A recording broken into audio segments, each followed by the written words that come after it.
Story Time with Dutch. On today's episode of Prison Stories Uncut, we over East Baltimore in them real trenches. But before I hop off in the storytelling mode, I want to send a big shout out to the sister, Janet Sanders. This sister sent the hard-earned money in, blessed the channel through Cash App. Can't appreciate you enough, sister, Janet Sanders. And last but not least, we got the brother, Jody Joe. This brother, loyal supporter, day one, watch all my content.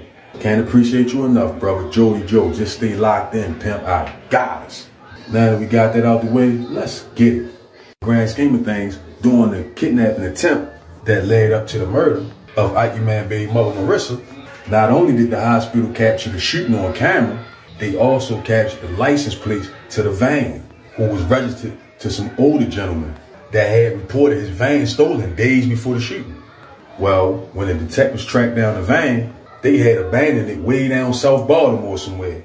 Now, they had did a pretty good job of wiping the van down. However, they ended up finding one fingerprint on the inner side of the back window. And that was all they needed.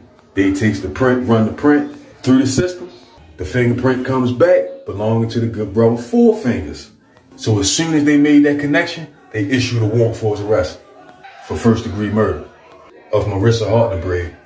So Four Fingers, being none the wiser, he going about his daily routine. He had just caught a hack back from down Lexington Market, getting his party pack. Cause you know, back then, Lexington Market, that's where they had all the e-pills and perks and all that. That's where they were selling them out in front of the market. So, you know, routinely he would go over there, get his party back, come over east. But anyway, so when he hop out the hack, walk up on his porch and stick the key in the door, plainclothesmen come from out of everywhere. They yelling, freeze, freeze, don't move. Caught Four Fingers totally off guard. He wanted to run, but there was nowhere to run to. He was surrounded. Glock 17 in his waist, pocket full of pills. They made him lay down on the porch, put his hand behind his back, cuffed him. They take him, sit him in the back of the police car. Now, because this was a murder case, it wasn't just a body attachment warrant. It was also a search warrant. Because anytime you got a murder, they looking for that weapon too. And because Four Finger Key was sticking out the door, he didn't even get a chance to open the door yet. He just stuck his key in the door. Instead of the police kicking his door in, they just used the key.